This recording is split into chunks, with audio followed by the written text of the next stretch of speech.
65? Yeah. Really? What?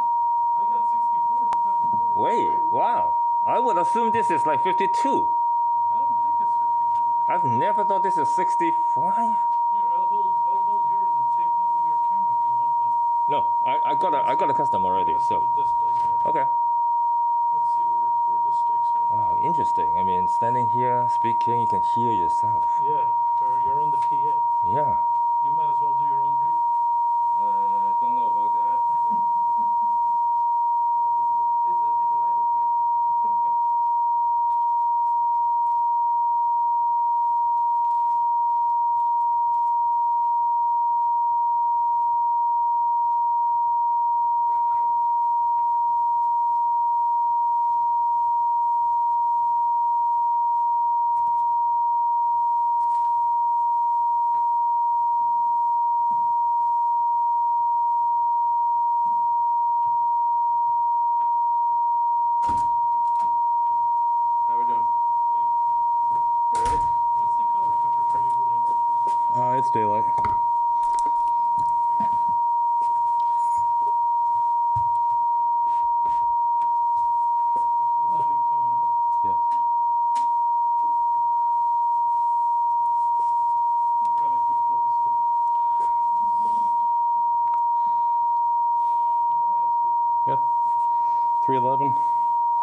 mic check real quick before we get started?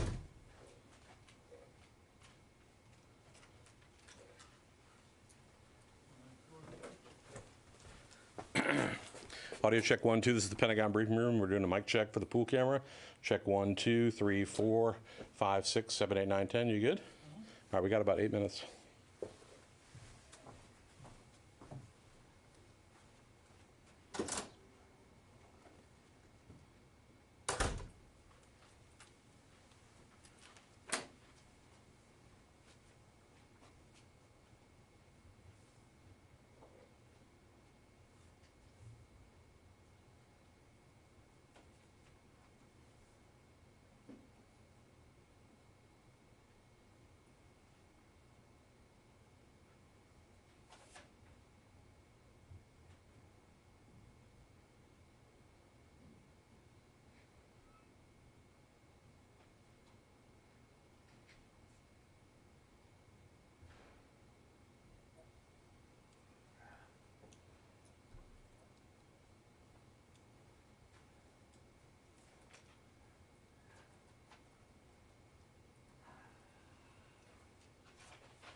Hey, Jim, I'm gonna ask you something.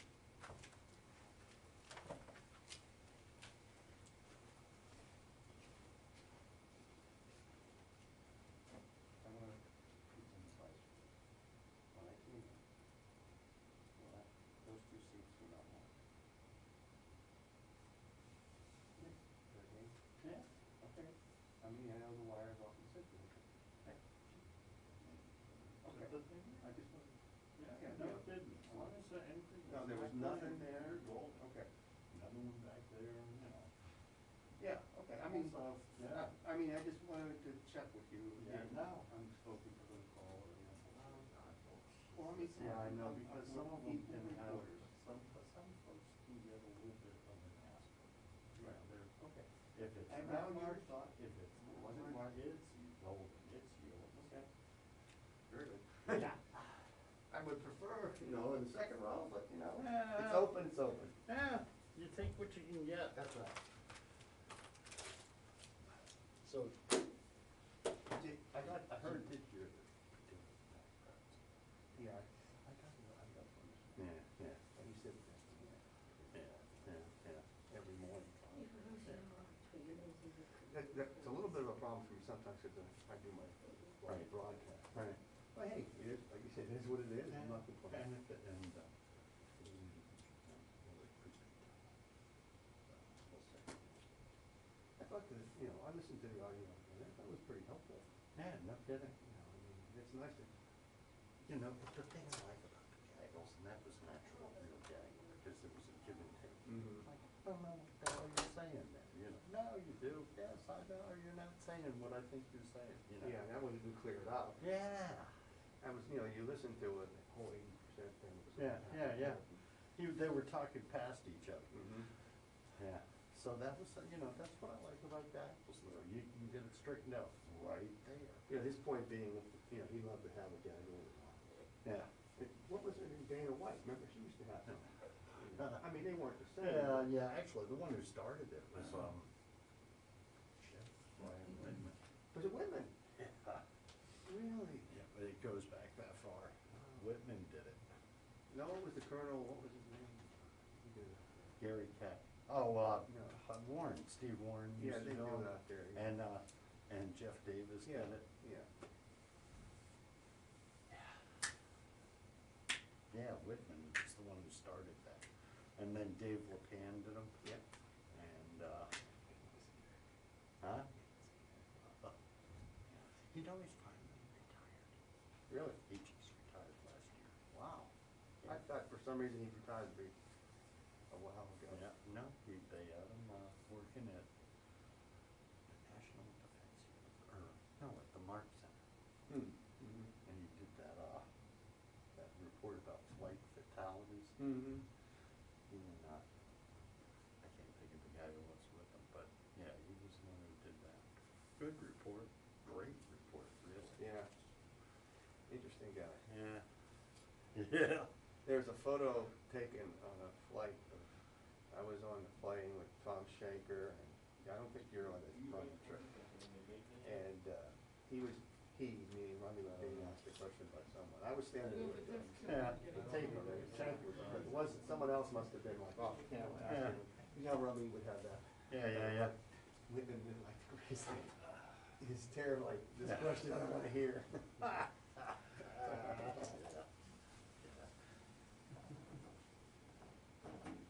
Barbara, come here. I can move mine. You can sit over there and you'd be fine.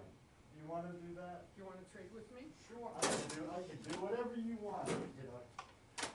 Here, and that way you can put it as far off as you would prefer. Why doesn't everybody in this building say that to me? Barbara, whatever you want. Here.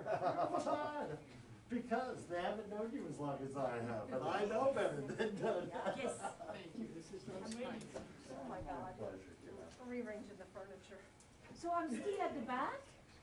Yes, Oh. I don't wanna be seen. You want mine at the back? Far away from us as possible. Do you want this one? I'll Yes, move. Here. yes. Sylvie, that's even She better. needs to be under the Come lights. Where Sylvie is, Sylvie, you can have this. Jim, you're so nice. Oh my All right. God. Sylvie, No, we have. Hi, where do you want to be? Welcome back. You want to be? or are you like, have they sent you over here to help out? Or are you here? I am observing, Oh, There you go, hanging out, On still got my behalf of badge, whom? but I have a last day on Friday. oh, wow, yeah. Yes. TBD, It just Central, flashed So I away have to from go around. inside. and less I know. Oh, God. Colleen, can you hear me? job. Less war, Huh? less war, No, we do. Less what? less war. Mm-hmm, yes, Oh. Many. less war, How nice. less. No. Less war, you know. So I. How are you? I'm well. How you doing? Good to see you. too. How's everything going? Good. Cake Um, that we make in the last day's on France Friday. named the cannelé. I Enjoying don't life. know if you know that. Yeah. Also, it's not a cannoli. No, no, it's a specialty from my region, from Bordeaux, and it's with rum, it's made with rum, and it's Thank you, thank you. Carry yourself. I'm trying, it's so that I learned, and what can I learn? That happens, tell me. I know. Just my throat kind of figured it Tell out. me how that works. And, all right? Yeah. Getting in a Yeah. fan mode. One day I have this, and but you don't put it.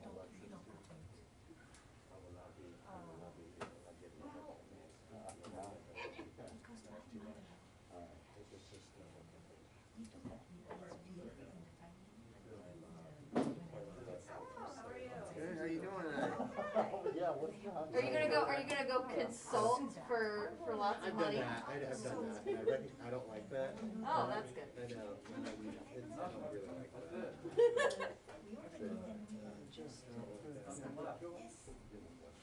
you got a chair. Not really, I mean, look.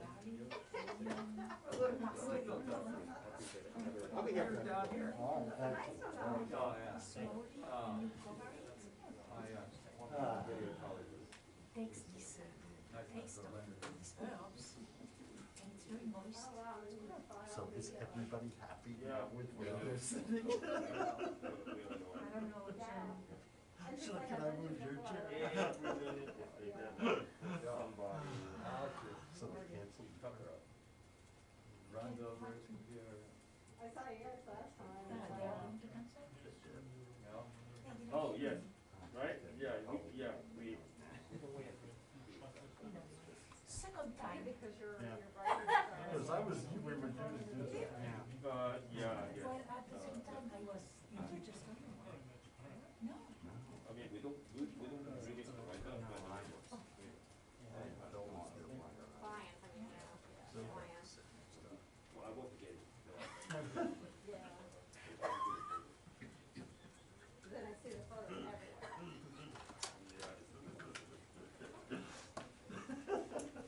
Sorry to break this up. We'll let it go.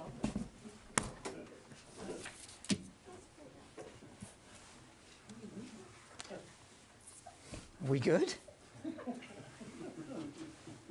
We're fine. All right. Just a couple of things to start with, everybody. As the President mentioned in his remarks yesterday, at his direction, Secretary Austin ordered the additional movement of some U.S. forces that were currently stationed in Europe to continue our support for NATO allies and the defense of the eastern flank. These forces, comprised of aviation element and some ground forces, will move inside the European area of operations to NATO's northeastern and southeastern flanks in the coming days, and we expect them to be in place later this week. They include an infantry battalion task force of approximately 800 personnel. They'll be moving from Italy to the Baltic region. It's a movement of up to 8 F-35 strike fighters from Germany to several operating locations along the eastern flank. A battalion of attack aviation, specifically 20 AH-64 helicopters from Germany, again to the Baltic region. And an attack aviation task force, which is 12 AH-64 helicopters, will move from Greece to Poland. The additional personnel are being repositioned to reassure our NATO allies, deter any potential aggression against NATO member states, and train with host nation forces. And of course, they'll continue to report to General Todd Walters, the commander of U.S. European Command. These moves are temporary. I want to stress that. They're temporary in nature, and they are part of the more than 90,000 U.S. troops that are already in Europe that are both there on rotational as well as permanent orders. And of course, as you know, the U.S. maintains significant numbers of combat-capable forces in Europe. Relatedly, U.S. Army Europe and Africa will be kicking off exercise Sabre Strike 22 later this month. The exercise will run through March with approximately 13,000 participants from 13 countries. Sabre Strike has been held every 2 years since 2010. This is the next year for it. It is scheduled during the wintertime to help demonstrate the ability to operate in austere conditions. The 5th Corps, Army 5th Corps, will provide command and control for the exercise. And conducting Sabre Strike now, we believe, demonstrates that U.S. forces in Europe can simultaneously support ongoing operations and regularly scheduled training without any degradation in support to our NATO allies and partners. Training events like Sabre Strike are planned well in advance, and this one was, and demonstrate that NATO allies and partners are stronger together, and through training and interoperability exercises, get stronger together. Lastly, I think you may have seen that the Secretary did approve a couple of requests for National Guard support here in the Capital Region. He approved that request yesterday. Those requests came from the D.C. government, their emergency management agency, as well as the U.S. Capitol Police. All told, among the two requests, it's about 700 Guards personnel and about 50 vehicles. They are designed for traffic support in anticipation of potential challenges to traffic here in the D.C. area surrounding some potential protest activity. I want to stress again that it's a relatively small number here, about 700, and they will be supporting traffic support needs. That's their goal. That's their mission. And with that, we'll take questions. Lita. John, the people are talking about this a potential invasion by Russia of a large scale being imminent. Can you talk about what the U.S. has seen today that may be different than what it has seen in recent days, why this has become sort of now imminent? Have you seen Russian troops move into Luhansk and Donetsk? Have you seen them move into that Donbass region? And have you seen them move further into Ukraine beyond those two regions?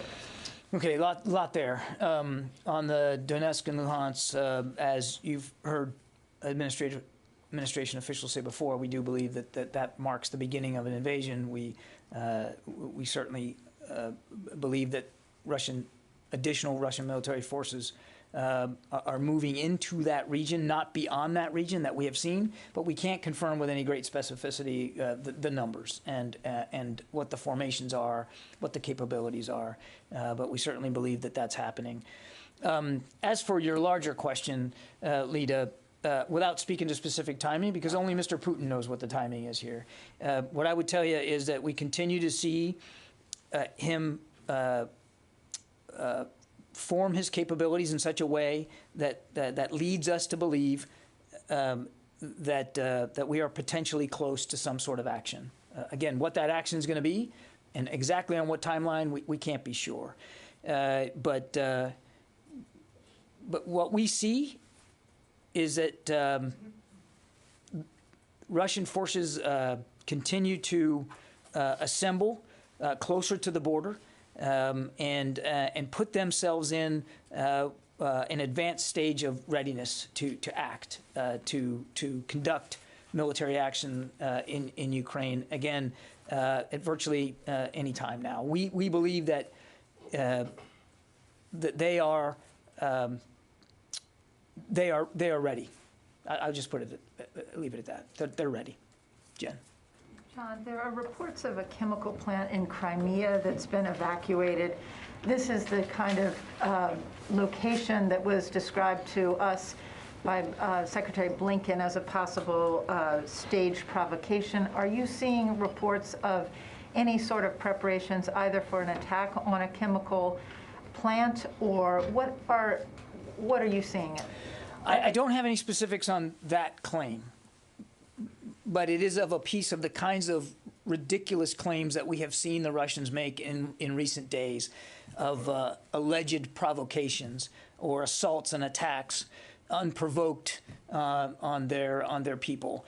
So again, no knowledge of this particular one, but again, we've been seeing this over now recent days. These claims of whether they're acts of terror or acts of violence, unprovoked shelling of Russian forces or Russian separatists.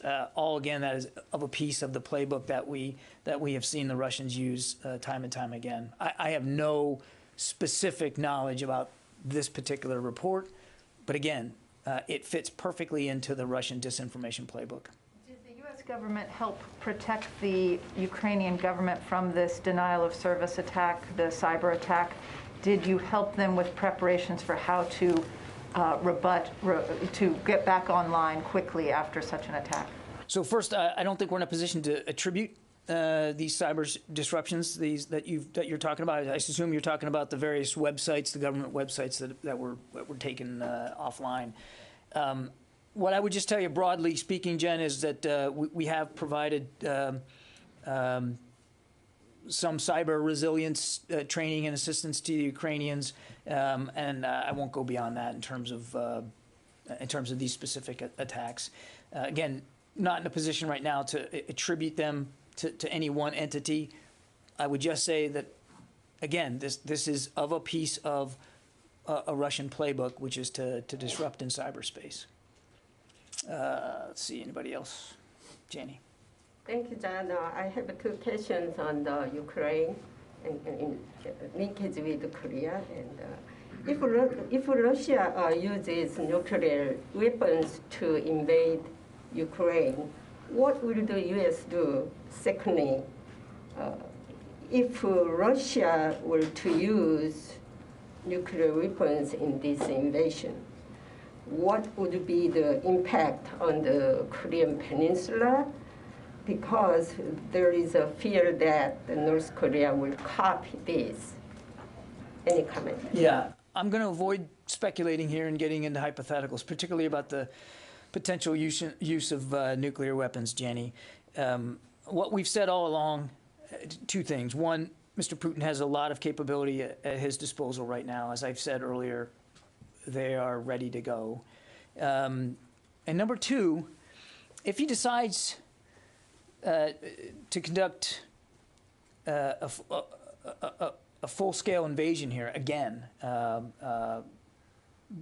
bigger than what we've seen in just the last few days, this will be a war of choice.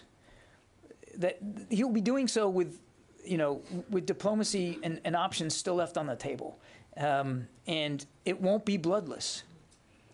There will be suffering, there will be sacrifice. And all of that must and should be laid at his feet, because he's doing this by choice. How he does this, when he does this, we don't know for sure. But if he does this, this will be a war of choice and totally unnecessary. And as for the impact on the region, I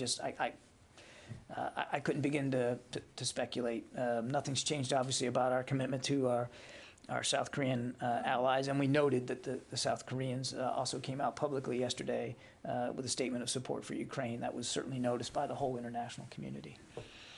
Yeah, in the back there, Abraham. Yeah, thanks, John. Couple parts to this question. You just described a lot of different forces moving to the eastern flank. Is there any consideration of those forces going under NATO command, and why not? Also, there's the word is temporary is pretty prominent there. Is there a time frame for temporary? And is there any talk yet of the NATO rapid response, those U.S. forces getting activated? Okay. Yep, there's a lot there. Right now, they're going to be under the command of General Walters in his U.S. European command hat. I don't know of any changes to that. Temporary, I don't have an exact time frame on this. I want to remind you that they were already in Europe. They're simply repositioning elsewhere in Europe. I don't have a time frame on how long that repositioning is going to be, except to say that it'll be as long as we believe it's necessary, and the host nations, the new host nations that will be hosting these units are willing to continue to have them. So this will be a constant discussion with each host nation that they end up in about where they go, how long they stay, and what kind of training opportunities they're going to conduct. This is really all about reassuring allies and partners and demonstrating that in tangible ways. On your, I lost your third question, dang it. Rapid response force. Oh, that's a better question for NATO, Abraham. That's not a question for the United States.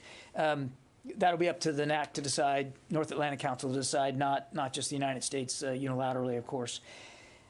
What I will tell you is that as you know, the Secretary has put on a shorter alert tether our contributions to the NRF, the NATO Response Force, so they are more ready to go if called upon. So while I can't give you any sorts of timing or certainty about whether the NRF is going to be activated, what I can tell you with certainty that is, if it is, our contributions to the NRF will be ready to go and will contribute fully. But they're still in the United States, correct? Correct. Yeah, Tony. Is there much discussion within the Pentagon or within the National Security Council about whether all of Putin's maneuvers and the force buildup is a grand game of brinksmanship, and he's got no intention of invading? He just wants to show his muscle, get the U.S. and NATO to commit to not letting Ukraine into the alliance. In other words, a game of brinksmanship, bluffing, but not really an intent to invade. We have seen no indication of that, Tony. Let me ask you, though, has it been groupthink here, though? You're all thinking, just assuming he's going to do this? Or have you actually skeptically look at whether this is just a bunch of BS brinksmanship, albeit on a grand scale? Tony, we've been looking at this now for months, and we've been talking to allies and partners for months. The Secretary was just in Brussels last week meeting with all his counterparts in the alliance. It's not just the United States who is deeply concerned about the potential for war in Ukraine now. That other NATO allies feel the same way. We've all been looking at this. I hope, we all hope, that we're wrong about this.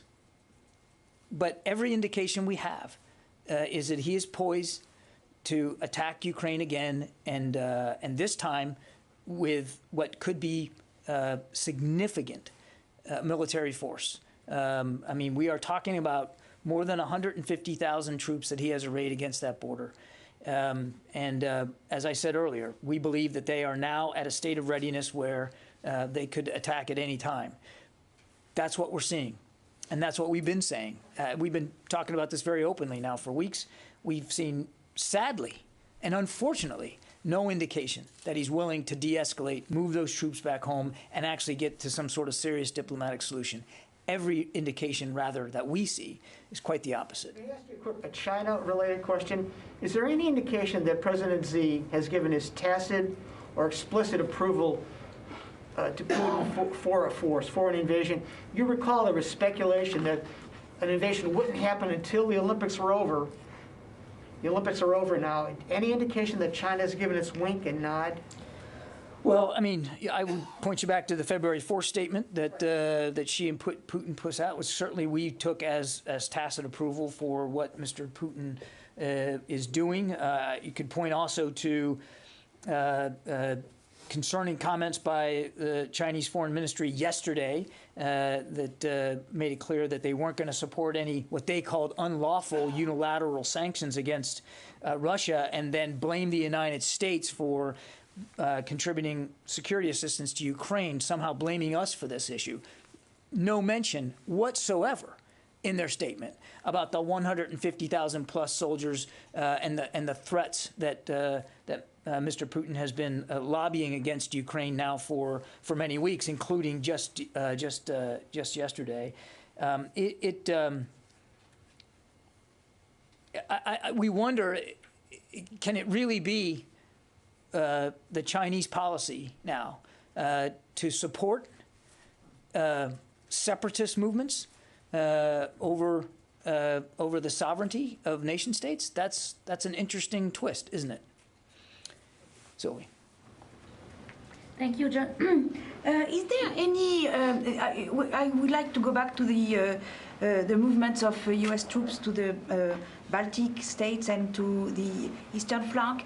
Is there any consideration of sending more U.S. troops if there is an invasion, and on a permanent basis on this eastern flank of NATO? There's nothing. There's no expectation at this time, Sylvia, that we're going to move to more permanent basing on NATO's eastern flank. What we're talking about now are short-term, temporary, rotational redeployments, if you will. As for your first question, whether there's, I assume what you're asking is, are we going to send more troops from the United States to NATO's eastern flank? And I have no such announcements or movements to speak of today, but as I have said repeatedly, we're going to keep all options on the table. I'm not going to rule out that the Secretary might want to consider that should there be a need. We're looking at this day by day. And just yesterday, as you saw, we did reposition inside Europe, and there are lots of options available to us to continue to look for ways to reinforce that eastern flank. But this will be temporary. You don't think about changing your posture in case of an invasion? Right now, we're focused on reassuring the allies, and we're going to be in constant contact with them and consultation about what that looks like and how you do that. Given the current tensions on the continent, it's too early to tell whether any of this is going to lead to some other longer-term posture changes. We're just not at that point right now. Barbara. You mentioned before that if this conflict breaks out, it would not be bloodless. So I assume that's also somewhat of a caution to Russia, that it would not be bloodless for them and their troops. Can you be any more specific as this is assessed? Or is the Russian military, to use the expression, really 10 feet tall? Or do you see some vulnerabilities for them here? So clearly, if he chooses war, he chooses violence, which means he's deliberately choosing to put lives at danger, soldiers' lives, civilians' lives. And he's going to have to bear the responsibility for that. And I would hope that he understands that some of those lives at risk are going to be his soldiers' lives.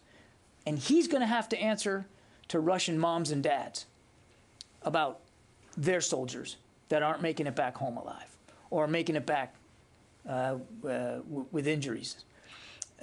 He's going to have to answer for that. And as for the 10 feet tall, look, I think getting into qualitative assessments here of militaries is probably not the best exercise for me right now. They have, as we've said for a long time, significant combined arms capabilities arrayed against Ukraine right now. And they are ready to go right now, should that be the way that Mr. Putin wants to go. And we would obviously like to see that not happen. And we would like to see him de-escalate. We would like to see him make a better choice here, which we still think there's time to do, and de-escalate. Move those troops back to garrison. Move them back home. Keep them safe, and not pursue a war of choice totally on what is his whim. As we sit here today, are there still active, functioning channels of U.S.-Russian military-to-military communications? Are you able to, the secretary, the chairman, are you able to pick up the phone, and will your counterparts talk to you? Well, I would point to conversations that we've read out in just recent days. The secretary spoke with Minister Shoigu just a few days ago. Chairman Milley. Talking about right now. I know, I'm getting there. Chairman Milley has had many conversations with General Gerasimov, his counterpart, and we have seen no indication that those lines of communication between those two leaders are closed. I don't have any additional phone conversations to talk about today or to announce, but we have seen no indication that there won't be that communication should it be necessary. Court. How about more of like a tactical line of communication? I don't know if deconfliction is the right term to use here, because there's not a U.S. military component to this. Like, they're not going to theoretically be flying over the same skies. But what about something that might deconflict tactically on the ground once Russia moves in? It seems that, we keep hearing about the U.S. military moving more and more assets into that region. Mm-hmm. Is it appropriate for General Milley to be the one calling General Gerasimov when we're talking about potentially very quick tactical moves on the ground? I don't think we're at a point right now where that's needed, right? Because there hasn't been a large-scale invasion yet of Ukraine, and hopefully there won't be, Court. So hopefully there won't be any need for that kind of communication. But you get to a really good point, which is the potential, if he decides to go in big in Ukraine, that puts Russian military forces right up against the eastern flank of NATO, his western flank. And that's an eastern flank, by the way, that we're going to continue to reinforce and make more ready. And so you do get into a potential there for miscalculation and miscommunication. We're just not there yet that we can speak to specific deconfliction mechanisms, and hopefully there won't be a need for that. But it does raise a larger issue, your question does, of the potential for miscalculation here. And given the fact that this isn't, again, I know we talk about deconfliction, I think a lot of us think of Syria, but since this is a very different situation, there's not a U.S. military component inside the potential invasion area, Correct. right? Would it be more appropriate for DOD or General Milley or state?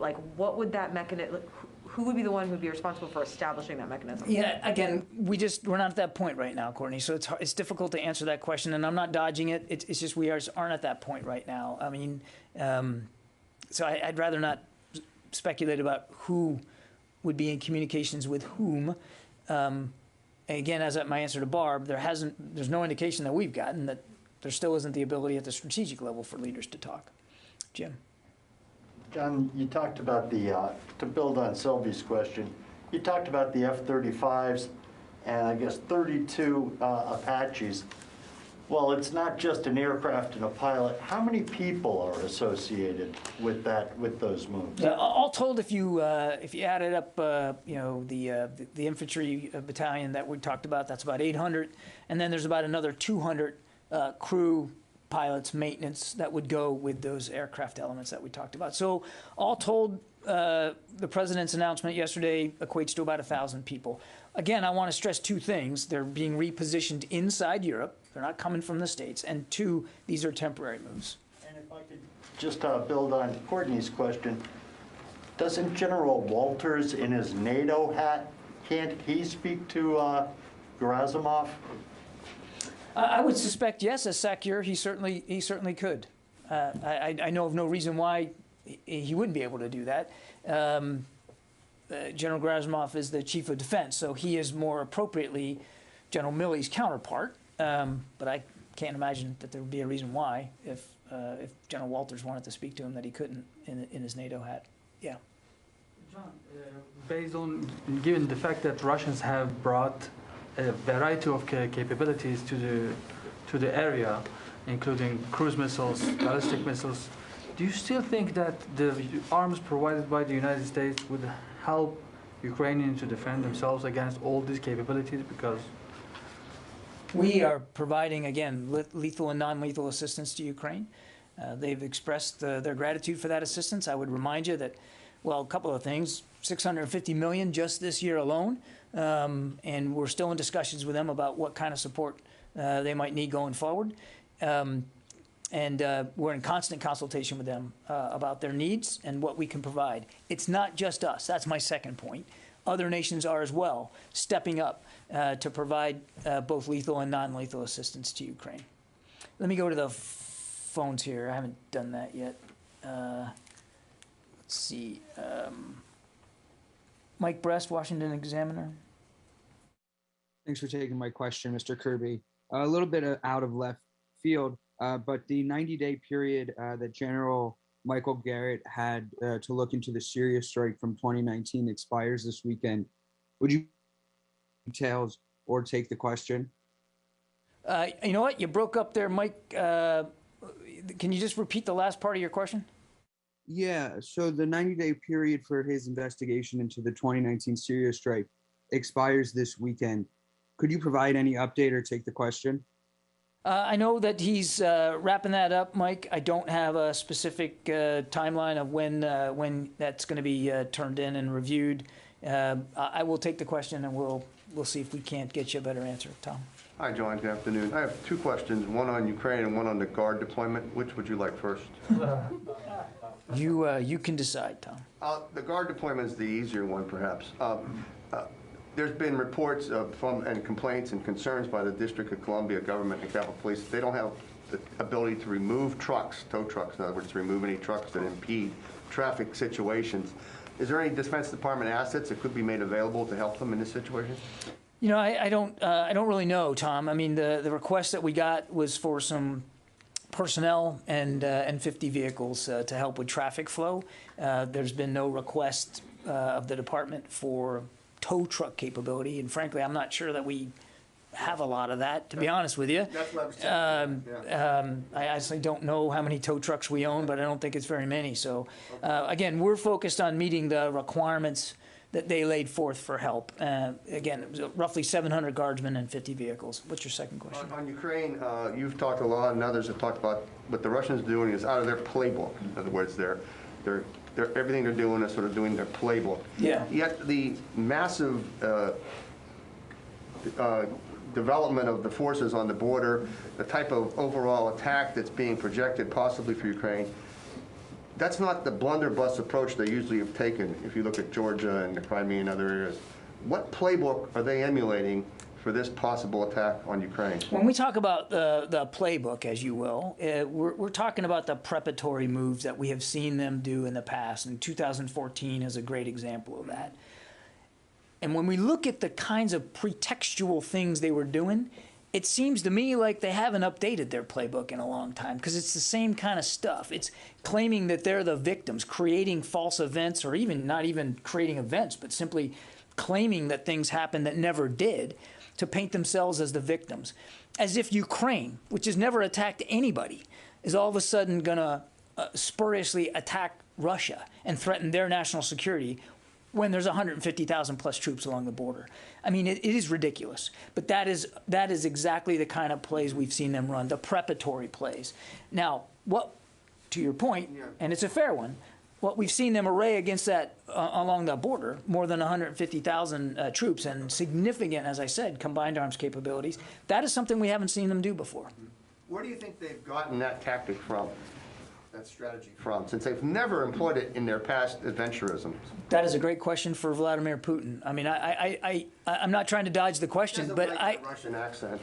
I'm not trying to dodge the question, but we don't know. I mean, we can't possibly get inside his head to figure out, why he's doing it the way he's doing it. And again, Tom, at the risk of sounding like a broken record, it doesn't have to be this way.